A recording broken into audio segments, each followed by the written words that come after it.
biz Markaziy Osiyo sivilizatsiyalar tizimida O'zbekiston tarix va madaniyati xalqaro konferensiyasida ishtirok etyapmiz va bu konferensiya Osiyo texnologiyalar universiteti tashkil etilyapti. Respublika olimalar uyushmasi bilan hamkorlikda. Bu bejiz emas, sababi bunaqa konferensiyalar hozir xalqaro konferensiyalar bizani ayniqsa yangi O'zbekiston sharoitida keng qo'llash olmoqda.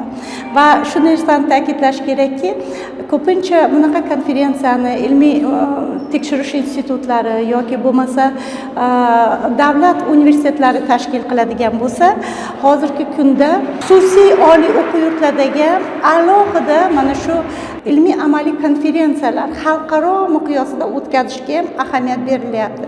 Buni sabablari nimada? Sabablari albatta bizani men o'zim ham mana shu konferensiyada alohida ma'ruzamning nomi O'zbekistonda xususiy oliy ta'lim tizimining rivojlanishiga bag'ishlangan va shuni ta'kidlashim kerakki, hozirgi kunda nafaqat davlat oliy ta'lim muassasalari, balki xususiy oliy ta'lim muassasalari bir vaqtni o'zida kadrlar tayyorlash bilan bir qatorda alohida ahamiyat berayotgan jihati bu o'sha universitetlarda, ya'ni xususiy universitetlarda ilmiy salohiyatni rivojlantirish, ilm fanni rivojlantirishga ham alohida e'tibor berilyapti. Shuning uchun aynan Qashqadaryoda ham hozir 6 ta xususiy oliy ta'lim muassasasi faoliyat ko'rsatadi va butun respublika bo'yicha hozir 99 ta ularning soni va mana shu bizani jamiyatimizda oliy ta'lim tizimida sog'lom raqobatni vujudga keltirishga sabab bo'lyapti.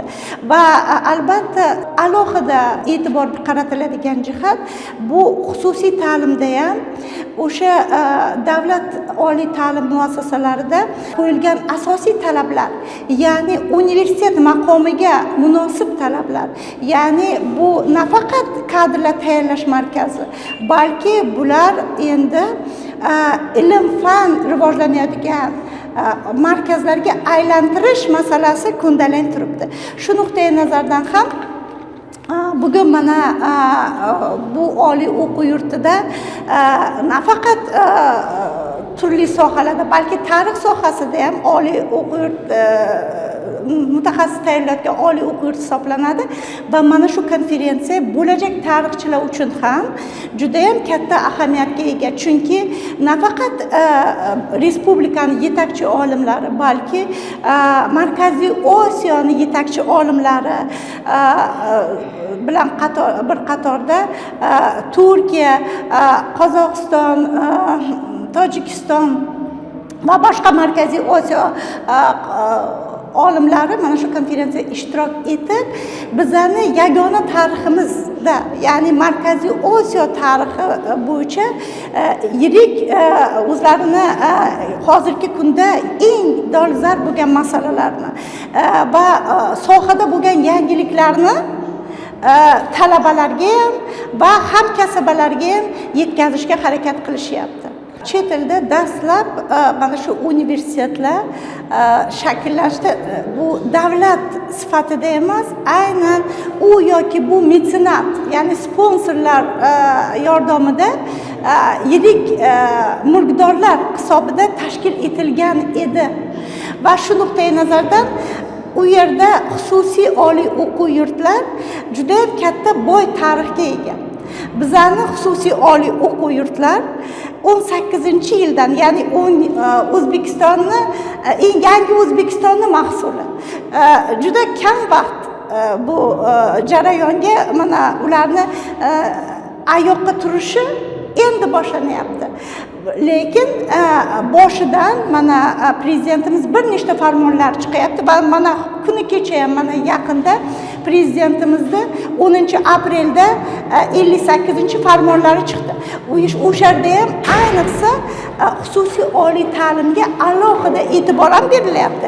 Endi oldingiday biz soniga emas, sifatiga e'tibor beramiz va o'sha har bitta universitetni baholash mezonlarida ham ularni bitiruvchilarni ish bilan ta'minlanganligi va u yerdagi professor o'qituvchilarni ilmiy salohiyati, u yerdagi moddiy texnika bazasi qay darajada zamonaviy pedagogik texnologiyalarga javob beradi va ularni kadrlari naqadar raqobatbardosh. Mana shu masalalarga alohida e'tibor berilgan mana shu prezidentimizning farmoniga.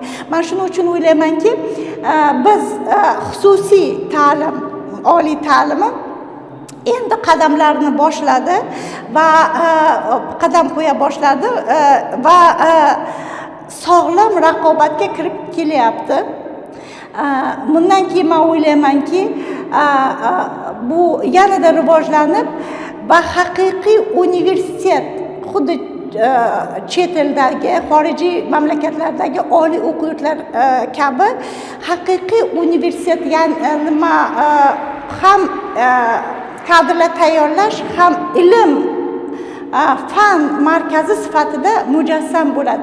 Chunki chet elda mana yuqorida o'zingiz ham aytdingiz, yuqorida o'sha oliy ta'lim muassasalari, ular ilm fan markazlari. U yerda juda ham ta'lim tizimini ilm fan integratsiyasi bilan, ishlab chiqarish integratsiyasi bilan birga olib borilyapti. Biz mana shu yangi O'zbekiston davrida aynan mana shu sohaga prezidentimiz alohida urg'u beryaptilar. Ya'ni ta'limni, tarbiyani hozir mana yangi farmon bo'yicha 5 ta T prinsipini qo'llash masalasi ko'rilyapti. Birinchisi ta'lim, tarbiya, bizada bu asosiy e'tibor qaratiladi bu tarbiyaga. Uchinchisi tijoratlashtirish, tadqiqot va tijoratlashtirish va keyin esa o'sha tizimni, ya'ni oliy ta'lim tizimini takomillashtirish masalasi ilgari surilyapti. Shu nuqtai nazardan men o'ylayman, xususiy oliy ta'limlarda ham ana shu prinsipda bu talablar qo'yiladi.